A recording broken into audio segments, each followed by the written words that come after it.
The chamber of the Galactic Council was the most beautiful place Ambassador Jean had ever seen. It was not a room, but a vast space where light itself seemed to hold the floor and the ceiling. Representatives from 100 species floated or stood in their own pockets of perfect environment. The air hummed with the soft clicks of translators. Jean stood on the simple circular platform granted to humanity. He felt very small. He listened as the debate about his species continued. The topic was called the human problem. To his left, a Zelnari envoy, a being of crystalline beauty, pulsed with soft blue light as it spoke. The humans are primitive. They only left their home star less than 2 centuries ago. Their technology is borrowed. It is built upon theories they bought from the archives of the Velothi. They are children playing with tools they do not understand. From a hovering sphere of liquid, the Vorith delegate's voice bubbled out, translated into a tone of cold dislike. They are emotionally volatile. Their history is a continuous cycle of internal conflict. They are not a peaceful species. They are a dangerous one. Granting them full council membership would be like inviting a chemical fire to a library. Jean did not react. He kept his hands clasped behind his back, his face calm. Next to him, his science advisor, Mira, watched the proceedings with dark, thoughtful eyes. She was good at appearing calm too. But inside, Jean felt a heavy, cold weight. He and Mira were holding a secret. It was a secret that made all these words about danger seem like a joke. The truth was far worse. Humanity had not invented war. They had simply stumbled upon something much more final. The story of this secret did not begin in this grand chamber. It began on Earth, in a quiet coastal city called Busan. It began with a man named Li. Li was a materials scientist. He was not famous. He worked in a clean, bright lab overlooking a busy port. His job was to try and solve one small part of the fusion energy puzzle. Specifically, he was studying how to contain the incredible heat and pressure inside a fusion reactor using new quantum fields. 1 Tuesday. His equipment was acting strange. A power surge from a storm the night before had altered some settings. Li was running a simulation not on real plasma, but on a synthetic atomic lattice. He activated the containment field generator. The readings on his screen did not spike as expected. They dropped. Then they began to cycle in a way that made no sense. He leaned closer. The lattice structure on his monitor was not just holding. It was simplifying. The bonds between atoms were not breaking violently. They were being quietly, neatly undone. The atoms were not flying apart. They were just ceasing to be bound together. The energy released was almost zero. It was the most terrifyingly efficient process Li had ever seen. He thought it was an error in the simulation.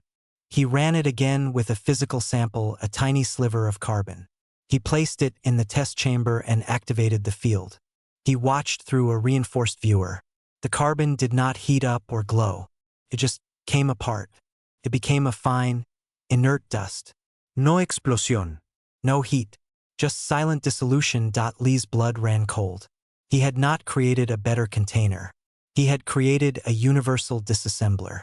A catalyst that persuaded atomic bonds to let go. He ran frantic calculations. The effect was self-propagating under certain energy conditions. Once started, it would spread, using the energy of the bonds it broke to break the next ones. Like a quiet rust, but moving through matter at a geometric rate.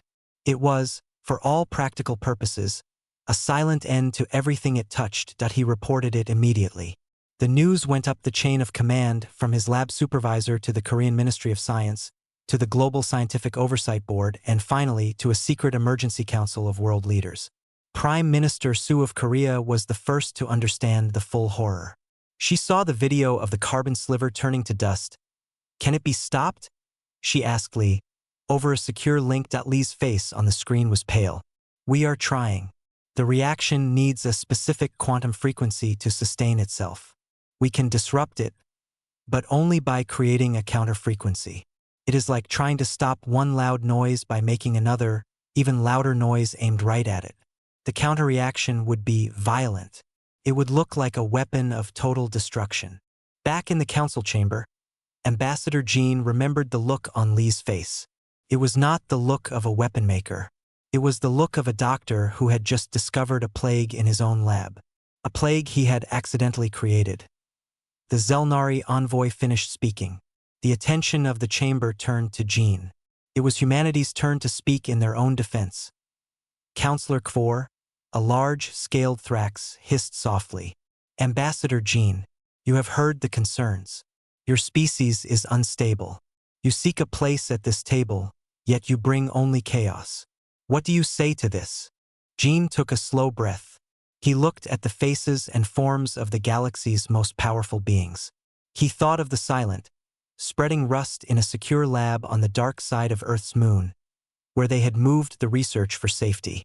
He thought of Lee and his team, working day and night to find a solution that did not require a terrifying cure. Members of the council, Jean began, his voice amplified and translated through the chamber. You speak of our history of conflict. This is true. We have fought ourselves. We have made terrible mistakes. Because of this, we understand the cost of violence better than any species that has never known it. We do not come here seeking power. We come seeking partnership. And we come with a plea for caution. He paused. He could feel Myra's eyes on him. They had agreed not to reveal the truth. Not yet. The panic would be unimaginable. But he had to plant a seed. Our science is young, Jean continued, and in our youth we sometimes open doors without knowing what is on the other side. We are learning that some doors, once opened, cannot be easily closed. We ask not for your trust in our strength, but for your wisdom in helping us manage our discoveries. The chamber was silent for a moment. Then a wave of disbelieving clicks and murmurs flowed through it. Counselor Kvor let out a dry, rattling laugh. A plea for caution? From the species that built fission weapons within decades of discovering the atom. You are asking us to believe you are suddenly careful. Jean did not flinch. I am asking you to believe we have learned from our mistakes. The greatest threat is not the weapon you fear, but the accident you do not see coming. His words hung in the air, heavy and true. The council heard only a weak excuse, but Jean and Mira heard the real meaning. They were not lying. They were begging. The warning had been given. The first, subtle one. Nobody understood it.as. The council moved on to the next agenda item. Discussing trade routes, Jean looked down at his human hands. They looked ordinary. They were the hands of a species that had, once again, built something they could not control. The only question now was how much time they had left before they had to show the galaxy just how terrible their accident really was. The silence that followed Jin's words did not last. It was quickly filled by a low wave of sound. It was not loud, but it was heavy with dismissal. The various chirps, hums, and clicks of 100 species communicating their disbelief filled the beautiful chamber. To Ambassador Jean, it sounded like the buzzing of insects. Counselor Kvor, the Thrax representative, raised one clawed hand. The chamber quieted out of respect for his seniority. His large, reptilian eyes focused on Jean. They were yellow and unblinking. You speak of caution, Kvor said, his translated voice a dry rasp. You speak of accidents. This is clever. You try to make your weakness sound like wisdom, but your history is your truth. It is written in the radiation scars on your own planet. It is written in the wreckage of the wars you fought in your own solar system before you even met us. He gestured, and a holographic image appeared in the center of the chamber. It showed ancient human footage, mushroom clouds, ruined cities. Then, more recent images, the scorched hulls of human warships from their civil war near Mars. You are children, Kvor continued, who break your own toys and then cry for help, and now you stand before us, the adults of the galaxy, and ask for a seat at our table? You ask us to fear your mistakes? We do not fear them. We pity them, and we will not let your chaos spill into our peaceful domains. Jean felt his stomach tighten. He saw Mira, beside him, press her lips together. She was holding a data slate tightly. On it were Lee's latest reports. The quiet rust, as they called it, was stable for now, but the equations were clear. It was only stable because it was contained in a perfect vacuum, inside a quantum-locked field. It was a sleeping tiger in a very strong cage. The problem was with the cage itself. The Zelnari envoy pulsed with a gentle, mocking light. Your request for membership is denied. You will remain an observer species. Your vessels will be limited to pre-approved lanes. Your communications will be monitored. For your own safety, and for ours. It was a polite way of putting them in a corner. The vote was not even needed. The judgment was in the air. Humanity was to be kept on a leash because it was too emotional, too unpredictable, too dangerous in its clumsiness. Jean nodded slowly. He had expected this. We accept the Council's guidance, he said, his voice calm. But my warning remains. Our science moves quickly, sometimes too quickly. We are studying forces we do not fully understand. An accident is not a weapon. It does not follow rules. It does not care about borders. Enough! Kvo's hiss was sharp. Your attempts to sound important are boring. You have been heard. The matter is closed. The discussion moved on. The Council began to talk about a stellar nursery in a distant arm of the galaxy. It was a matter of scientific preservation. Jean and Mira stood on their platform, ignored. Mira leaned closer, her voice a whisper. They think we are boasting, trying to scare them into giving us status. I know, Jean whispered back. Lee's last message, the containment field, is not perfect. He says the quantum lock needs a constant, perfect balance. Any external interference, a power fluctuation, a cosmic ray surge? I know, Jean said again, the cold weight in his gut growing heavier. He looked at the assembled council. They were so sure of themselves. They had lived for millennia in peace, their technology refined and safe. They had forgotten what true fear felt like. They had never had a moment where one of their own scientists walked into a leader's office with pure terror on his face, holding a piece of dust that was once a diamond. Mira had shown Jean a historical record from Earth. It was about the first atomic bomb test in 1945. The scientists called it the Trinity test. Before they set it off, some of them did a calculation. There was a tiny, terrifying chance that the nuclear explosion could start a chain reaction in the Earth's atmosphere. It could ignite the nitrogen in the air and burn up the entire planet. They did the math. The chance was almost zero. But it was not zero. And they pressed the button anyway. They were so focused on what they were trying to achieve, they had to accept the risk of total destruction. That was the human contradiction. That was what the Council did not understand. Humans did not create horrors because they wanted to destroy. They created them because they wanted to know, to build, to reach. The destruction was just a possible side effect. A risk that was sometimes accepted with a racing heart and a prayer. The Council saw the bombs. They did not see the sleepless nights of the scientists who built them. They saw the wars. They did not see the monuments built to peace afterward. They saw a violent species. They did not see a species that was desperately, painfully aware of its own capacity for error. The session ended. The lights in the chamber shifted. The representatives began to float or walk away, chatting about other things. Jean and Mira were alone on their platform. What do we do now? Mira asked. We go home, Jean said.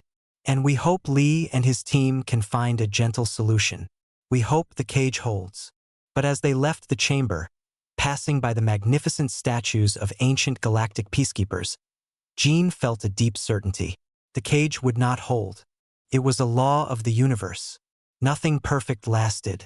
And when it broke, the galaxy would finally see the difference between a human weapon and a human mistake. A weapon you can point away from yourself. A mistake spares no one.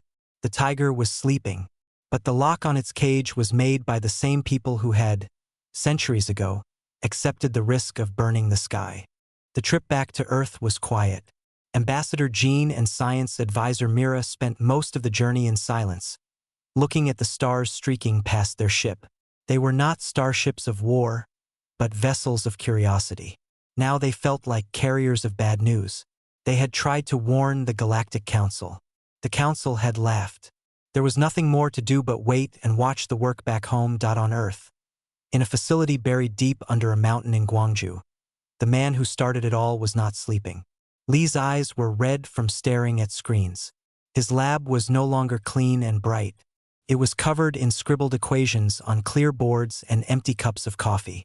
The sample of the catalyst was not here. It was too dangerous. It was kept on an automated research station orbiting the moon, far from any living thing. But Lee could control the experiments from here. He could see the data. For weeks they had run simulations. The catalyst, as they called it, was a strange thing. It was not a particle or an energy wave. It was more like a command. A wrong note in the song of the universe that made atoms forget how to hold hands. Once started in a dense material, it would spread. Slowly. It would take years to eat through a moon, centuries for a planet. But the math showed a horrible truth. If it reached a critical mass of active material, the speed would increase. It would become exponential, unstoppable. The only way to stop it was to hit it with its opposite. A countercommand. A louder, more violent wrong note that would cancel the first one out. But to send that canceling signal, you would need to focus a tremendous amount of energy. The resulting burst would not be quiet. It would be the brightest, most destructive thing for light years around. It would look, to anyone watching, like the creation of a new star, or the deliberate annihilation of an old one. Lee was trying to find another way, a softer way. He was trying to find a volume knob to turn the catalyst down slowly. But every path he took in the math led to a dead end. The universe did not offer a gentle solution. It offered a brutal one. Prime Minister Sue called him daily. Her face on the screen was always calm, but Lee could see the tension in her eyes. Any progress, Dr. Lee? No, Prime Minister. The quieter options are not working. The effect is binary. It is either spreading, or it is being violently erased. There is no middle ground. How much time do we have? Honestly, Lee looked at the main readout. The catalyst was contained in a magnetic bottle inside a vacuum, inside a quantum-locked field on the moon station. It was the most secure place humanity could build. The container is stable, Lee said, but the stability is delicate. It is like balancing a pencil on its tip. Forever. It only takes one small shake. That small shake came 2 days later. It was not human error. It was not a system failure. It was the universe itself. A storm of high-energy particles, called a cosmic muon storm, passed through the solar system. These particles were like tiny ghosts. They passed through planets and ships like they were not even there. Most of the time, they caused no problems. This time, a cluster of them passed straight through the moon station.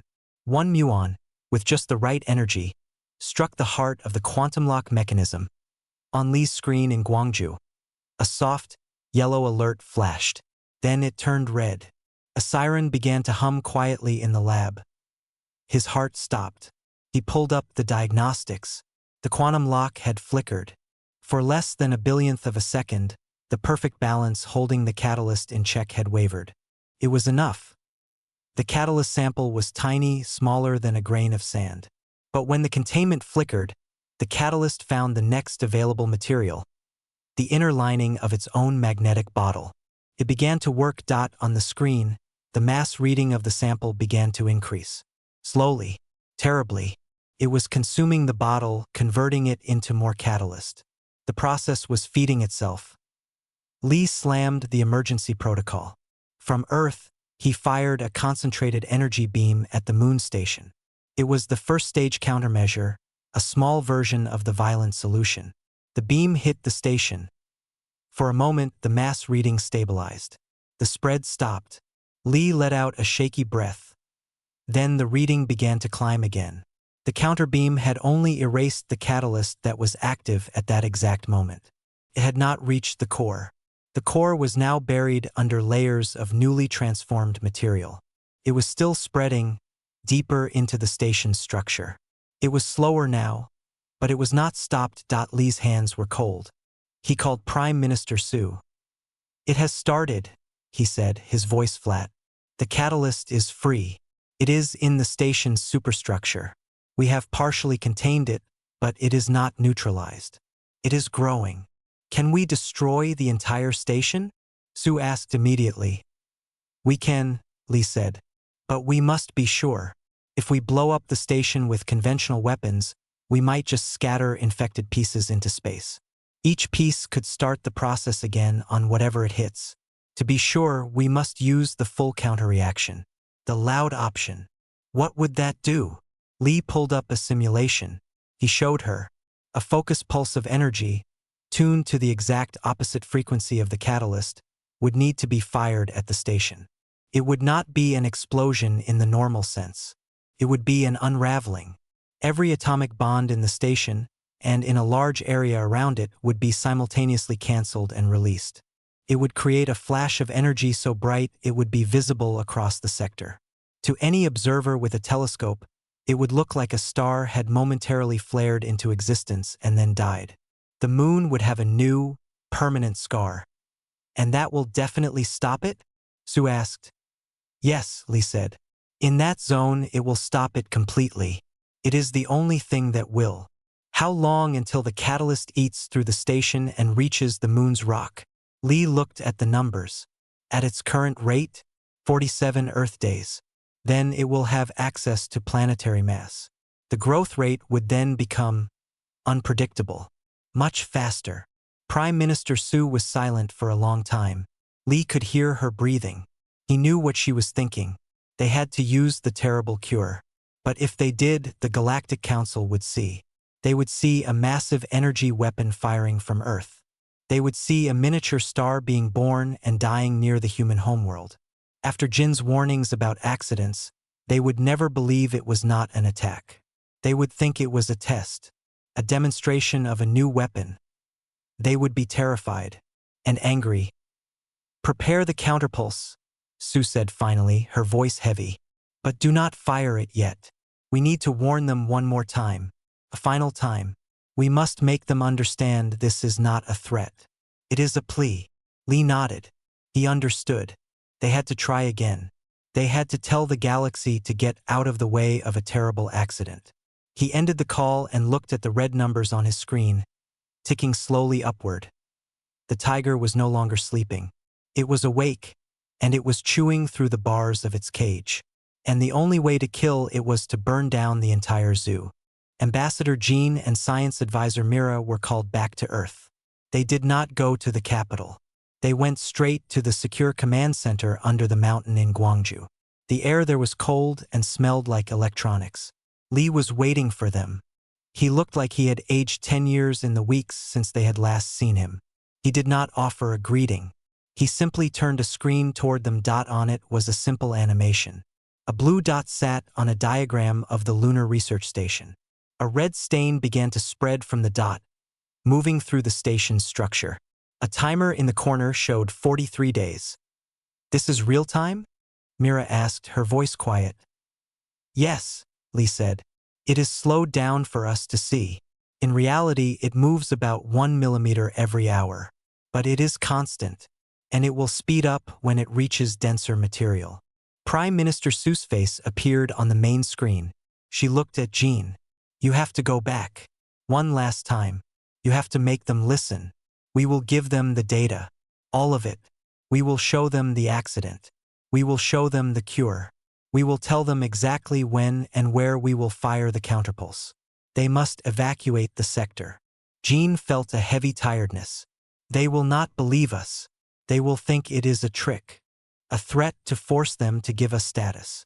I know, Sue said. But we must try. We are not asking for their permission. We are giving them a warning for their own safety. It is the only moral choice. 2 days later, Jean and Mira stood once more on the platform in the Galactic Council chamber. The beautiful light seemed hollow now. The representatives were present, but many were not paying attention. They were busy with other reports. The human matter was settled. Counselor Kvor noticed them. A low hiss of annoyance came from his translator. Ambassador Jean, you are back. We did not call for you. I know, Counselor, Jean said. His voice was louder and clearer than before. There was no more polite hesitation in it. I am here to deliver an urgent, final warning. Not on behalf of my government's desires, but on behalf of galactic safety. A few more beings turned to look. The murmur in the chamber died down a little. We have had an accident, Jean said. A scientific accident. We discovered a quantum catalytic reaction. It was being studied in a secured facility. Due to an unpredictable cosmic event, a muon storm, the reaction has been unleashed. It is a process that unmakes atomic bonds. It is spreading. We have contained it to a single, isolated location for now. He paused. He saw disbelief on every face. Quorra's scaled lips were pulled back, showing sharp teeth. It was not a smile. You expect us to believe this? Quorra said. You create a problem and now come to us for help? We are not asking for help, Mira said, stepping forward. Her voice was calm but firm. We are telling you how we will solve it. The only way to stop this reaction is to hit it with a focus counterreaction. The energy release will be significant. It will be visible across interstellar space. We are going to do this in 41 standard days, at these coordinates. A star map flashed above their platform, showing the location of the moon station. The energy pulse will be harmless if you are not there, Jean continued, but it will have a wide area of effect. Any ship, any station, any planet within 50 light-years of the blast zone will be exposed to dangerous levels of gamma radiation and subspace distortion. It will be fatal. You must evacuate. The chamber was completely silent now. Then the noise returned, louder than before. It was a sound of outrage, of insult. The Zelnari envoy pulsed with bright, angry flashes. You dare to issue an ultimatum? You tell us to abandon our colonies, our research outposts because of your mistake. This is clearly a threat. You are claiming you will destroy a sector of space if we do not obey you. It is not an ultimatum, Jean said, raising his voice over the din. It is a warning, like warning your neighbors that your house is on fire, and you must burn a part of your garden to stop it from spreading to theirs. We are not threatening you. We are trying to save you from the fallout of our own disaster. Quorra rose to his full height. He was an imposing figure. You speak of fallout. You speak of disasters. You who have poisoned your own world. You whose history is a path of wreckage. And now you claim to hold a cosmic fire? And you tell us to run? This is not a warning, human. This is a boast. A pathetic attempt to make us fear you. Jean felt a hot frustration. They were not hearing the words. They were only hearing their own ideas about humanity. He looked at Mira. She gave a small, sad nod. It was time for the last tool they had. Mira took control of the display. She replaced the star map with a simple image. It was an old photograph from Earth. It showed a group of men in old-fashioned clothing, standing in a desert. This is a story from our history, Mira said, her voice carrying through the translators. It is called Chernobyl. In 1986, a reactor at a power plant in a place called Ukraine had a meltdown. It was an accident. The radiation it released was invisible but deadly. The officials in charge did not want to cause panic. They did not tell the people in the nearby town to leave. For over a day, children played outside in the radioactive dust. People went about their lives, while an invisible poison fell on them. She changed the image. Now it showed a modern city, abandoned. Empty buildings, streets taken over by trees. They finally evacuated, but it was too late for many. The officials feared panic more than they feared the radiation. They were wrong. That is what we are trying not to be. We are not those officials. We are the engineers who saw the core was melting. We are telling you to run from the invisible poison, even though it makes us look guilty. Even though it makes you afraid of us. We would rather you be alive and hate us than be dead because we were too proud or too scared to speak. She looked directly at the image of Quorra. Do not be the official who ignores the sirens because the messenger is someone you do not like. The poison is real. The sirens are real. Please, just get out of the way. For a moment, just a moment, Jean thought he saw a flicker of something in the counselor's eyes. Not belief, but a hint of uncertainty. Then it was gone. Buried under centuries of pride and prejudice, Quorra's hiss was final. You have given your warning. We have heard it. The council will now discuss your blatant threat of aggression. You will wait on your ship for our judgment. You are dismissed. Guards, large and silent beings in smooth armor, moved toward the human platform. Their time was up. As they were escorted out, Jean looked back at the chamber. The representatives were already arguing, their forms animated with anger. Not one of them was making evacuation plans. They were discussing sanctions, blockades, punishments. They had been told to run from a fire, and they had decided to argue about the manners of the person who shouted the warning. The final warning had been given. It had failed. Now there was only the countdown. The journey back to Earth was not quiet this time. It was tense. Ambassador Jean and science advisor Mira sat in the small cabin of their ship, listening to the reports from home. The Galactic Council had acted quickly after their final appeal. They had not acted to evacuate. They had acted to punish. A formal declaration was broadcast across all channels. Humanity was declared a rogue species. All trade was suspended. All human ships were ordered to return to the Sol system. A quarantine fleet, led by the Thrax and the Vorith, was being assembled. They would enforce a blockade. No signals in or out. The Council's message was clear. Humanity would be silenced and isolated until it renounced its aggressive posturing. On Earth, in the command center, Prime Minister Sue watched the declaration with a stone-like face. Lee stood beside her, the red timer on his main screen now reading 38 days.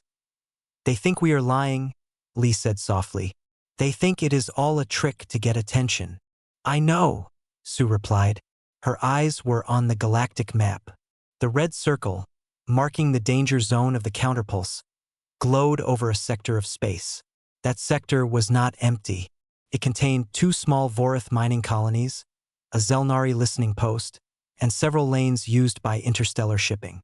And now it would contain a Thrax-led battle fleet. "We cannot fire the pulse if their fleet is there," Sue said. "The radiation and subspace shock would kill every being on those ships. It would not be an accident anymore. It would be a massacre. And if we do not fire," Lee said, his voice hollow, "the catalyst will reach the moon's bedrock. The growth rate will become exponential. In a year, maybe less, it consumes the moon. Then it jumps to Earth. There is no stopping it then. It is the end of everything here.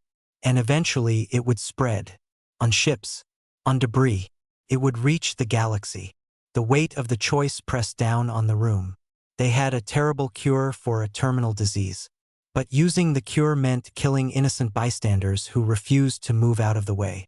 Not using it meant the death of their own world, and eventually the infection of countless others. "Is there any way to make the pulse smaller? Softer?" Sue asked, though she knew the answer. Lee shook his head. "The math is absolute. To erase the catalyst completely, we need a specific energy threshold. It is like an equation. To cancel out a sound of a certain volume, you must make a sound of at least the same volume. There is no way around it.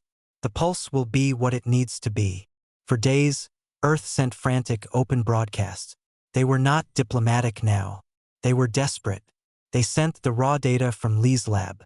They sent the logs from the moon station, showing the muon storm and the containment failure. They sent the simulations of the spreading catalyst and the counterpulse. They begged the ships gathering at the edge of their system to stay away from the sector. They repeated the coordinates of the danger zone over and over. The Galactic Council jammed most of the signals. The few that got through were met with official statements about human propaganda. The commander of the quarantine fleet, a Thrax admiral named Vrax, sent his own message. It was short. "Your threats are meaningless. Stand down. Disarm whatever weapon you have built. Submit to council authority, or you will be destroyed." He did not understand. They could not disarm it. It was not a weapon. It was a mistake. And it was not something they could turn off. In the council chambers, the debate raged, but not about evacuation. It was about the best way to subdue humanity. Some species, however, were not debating. The Nereids, an aquatic species who lived in vast waterworlds, had been silent observers throughout the whole affair. Their ambassador, a being who floated in a globe of water, had watched Jean and Myra's final appeal with great attention. They had studied the human data before it was jammed. The Nereids had a long, painful history. Millennia ago, they had a disaster of their own. They tapped into the thermal vents at the core of their world for energy.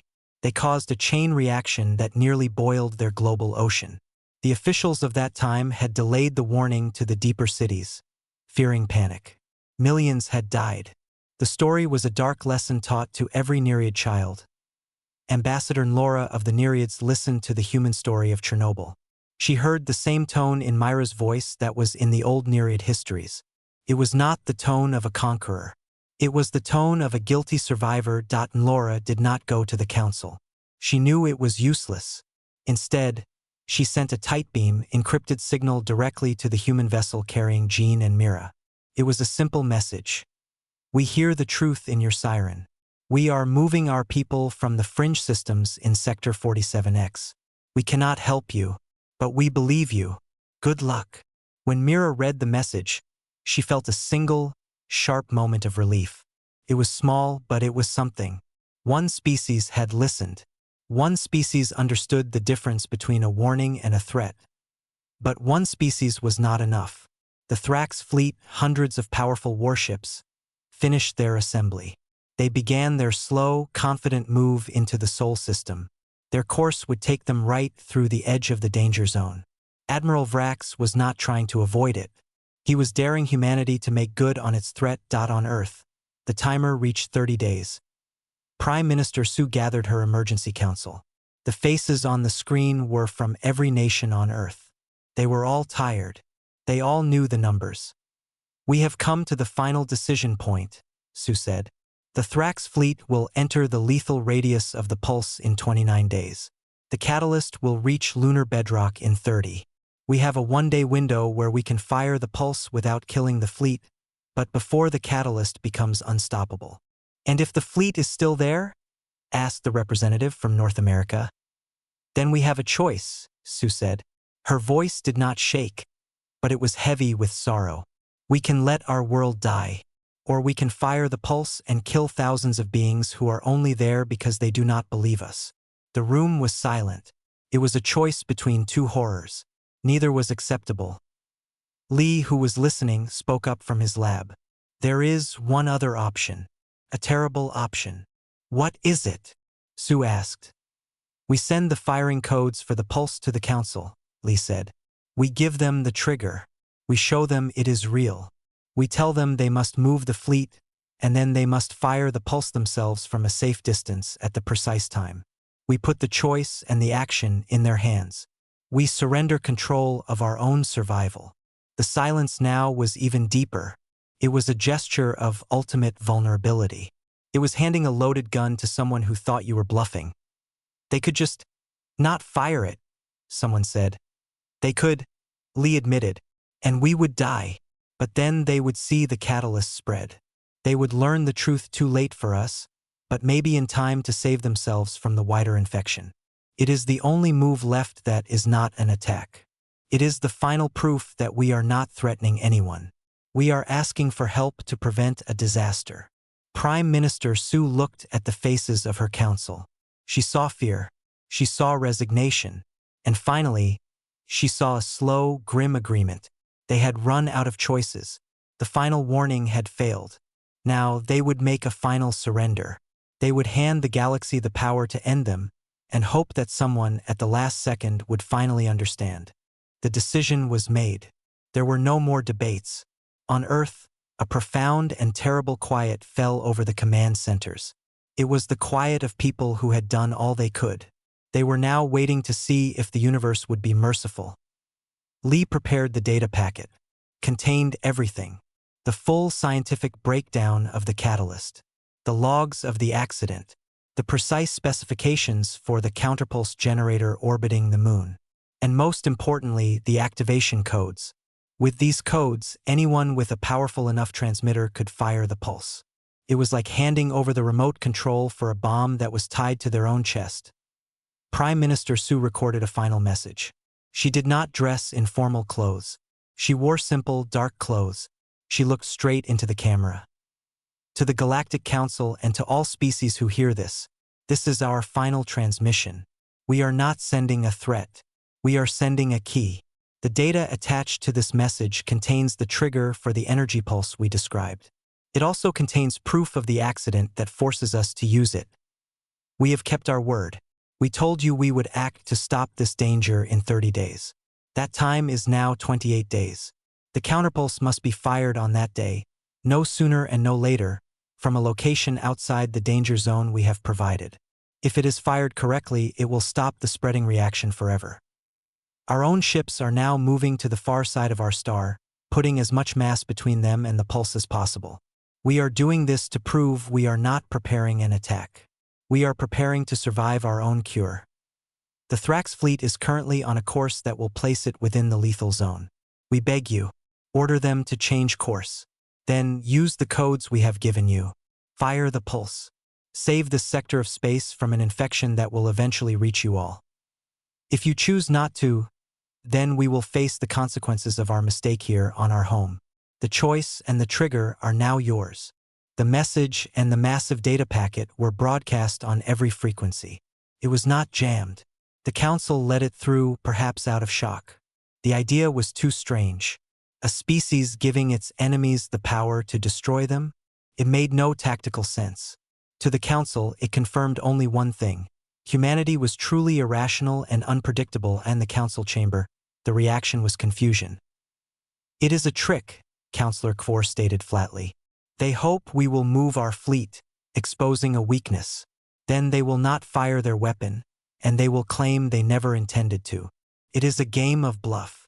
The Zelnari envoy pulsed uncertainly. But the data packet is enormous. The science within it, our analysts say it is internally consistent. It follows known physics, even if the conclusion is extraordinary. Of course it is consistent. Kvor snipped. They are clever. They built a believable fiction. They want us to waste resources evacuating a sector over a fairy tale. Do not be fools. Admiral Vrax of the Thrax fleet sent his own response, broadcast to both Earth and the Council. We have received your so-called key. We will not be diverted. Our course holds. If you fire your weapon, we will interpret it as an act of war and destroy you. If you do not fire it, you prove you are liars. There is no outcome where you win. On Earth, they heard the response. They had expected it. The final part of the plan began. Every human ship, from the largest carrier to the smallest scout, began to move. They did not point their weapons. They turned their engines toward the sun and flew. They gathered on the opposite side of the solar system, putting the bulk of the planet Earth and the sun itself between them and the moon. It was the act of a creature hiding in a cellar from a storm they themselves had to create. Jean and Myra's ship joined this strange, silent exodus. As they passed the orbit of Mars, Jean looked back at the distant, bright dot of Earth. Do you think anyone will do it? Mira asked quietly. Will anyone press the button for us? I don't know, Jean said. The Nereids believed us, but they don't have the technology to generate the pulse from where they are.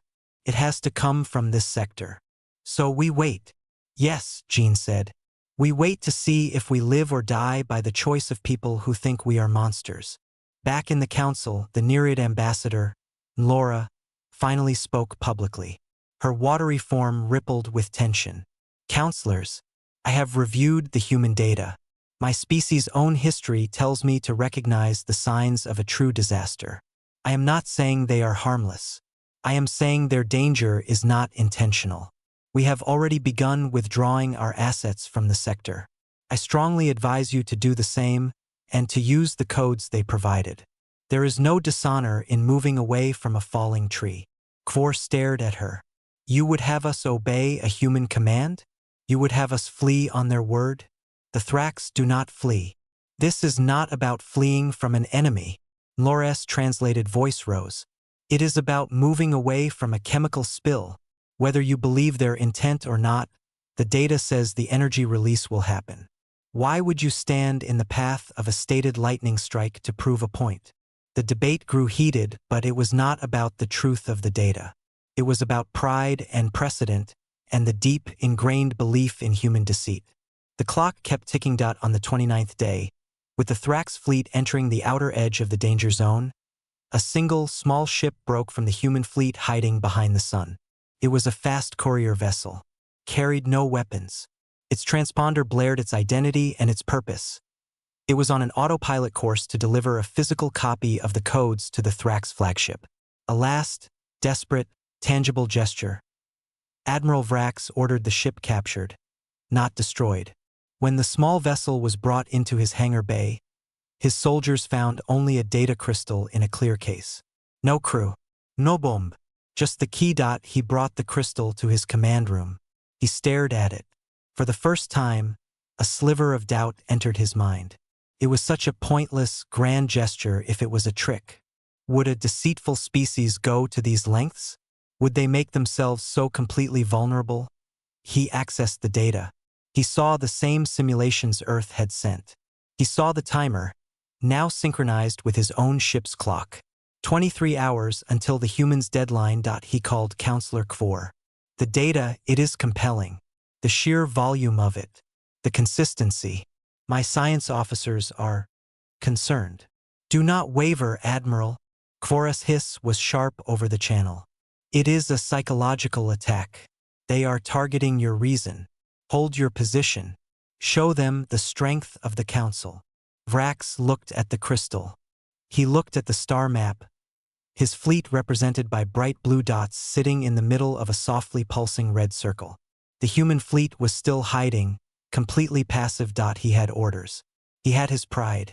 He was a Thrax warrior. He made a decision. He would not fire the pulse. That would be obeying a human command. But he would adjust. Just slightly. He ordered his fleet to slow their advance. To hold position just inside the very outermost edge of the red zone. It was a compromise. It showed strength, but also a flicker of caution. He told himself it was a tactical pause, not a retreat. On Earth, in the final hour, Lee watched the tracker for the Thrax fleet. He saw the movement stop. They were still well within the lethal radius. They didn't leave, he said to Prime Minister Sue over the link. His voice was empty. They just stopped. Sue closed her eyes. The choice had come back to them. The trigger was out in the universe, but no one was going to pull it. The final, awful responsibility was still theirs. Prepare to fire the counterpulse on our command, Sue said, the words tasting like ash. We will follow our own timeline. We will do what we must to save our world. And the Thrax fleet? Lee asked. The line was silent for a long time. We warned them, Sue whispered, but the words were not a justification. They were a funeral prayer. We begged them. We gave them the key. We have no more time. The clock on the wall moved. The final minute began. In the silence of the command center, the only sound was the soft, digital click of seconds passing. They had reached the end of warnings. They were now at the brink of an act that would forever define them, not as monsters, but as survivors who had run out of every other path. In the command center under the mountain, the air was perfectly still. Lee's finger hovered over the final command key. The screen in front of him was split. On one side, the red stain of the catalyst had reached the outer shell of the moon station. It was now touching the first layers of the moon's own rock. On the other side, a timer glowed. 00:00:10. Prime Minister Seuss' voice came through the speaker, calm and clear. Proceed, Dr. Lee. Lee pressed the KEY.IN orbit around the moon. A device that was not a weapon awoke. It had been built in secret, in grief, by the same engineers who had designed the failed containment. It was a simple array of focusing rings. It began to draw power from a dozen specially built reactors on the moon's dark side. It was not a violent draw. It was a deep, thirsty siphon that took all the power those reactors could give and asked for more. On the bridge of the Thrax flagship, Admiral Vrax watched his sensors. He saw the power spike. A cold dread, sharp and unfamiliar, speared through him. This was not the signature of engines or weapons charging. It was something else, something vast and purposeful. Shields to maximum, he roared. He was a Thrax warrior. He would meet this human attack head on. In the Galactic Council chamber, the real-time sensor feed from the Thrax fleet was displayed. Counselor Kvor watched, his scales tight against his body. He expected to see missile trails, plasma bursts, the fireworks of war. What happened was none of that. The human device fired. There was no beam of light. No projectile. From the focusing array, a single, perfect pulse of tuned energy was released. It was invisible to normal sight. It traveled at the speed of light toward the infected station. When it hit, the universe in that small point simply gave up. The moon station, the infected rock around it, and a perfect sphere of space 5 kilometers wide did not explode. They did not melt. They unraveled. Every single atomic bond, every force that held matter together, received a countercommand. For a microscopic moment, everything became a soup of free particles. Then, with nothing holding it together, that immense amount of bound energy was released all at once. The sensors of the Thrax fleet, and to every telescope pointed that way, it looked like a new star had been born. A point of light so painfully bright it overloaded screens. It flared white and blue for less than a second. Then it vanished, leaving not even a cloud of dust. Where the moon station and a chunk of the lunar surface had been, there was now a perfectly smooth, glassy crater. The space around it was empty, clean. But the pulse was not just light. It was energy across every spectrum. A wall of gamma radiation and subspace distortion rushed outwards in an expanding sphere at the speed of light. The Thrax fleet, holding its position at the edge of the zone, was hit. Admiral Vrax had time to see the wave on his sensors. He had time to understand that the humans had not lied. This was not a weapon aimed at him. It was a cure, applied without regard for who was standing in the hospital room. His last feeling was not anger, but a stunning, total regret. The wave passed through his ship, through every ship. Shields designed to deflect plasma and absorb lasers did nothing. The high-energy radiation and spatial twisting pierced them like they were not there on every vessel. Lights flickered and died. Systems fried. And every living being, from the lowest engineer to Admiral Vrax himself, ceased to exist in an instant. Their bodies could not withstand the fundamental violence of that space. The ships themselves were left as dead, silent hulls, floating tombs.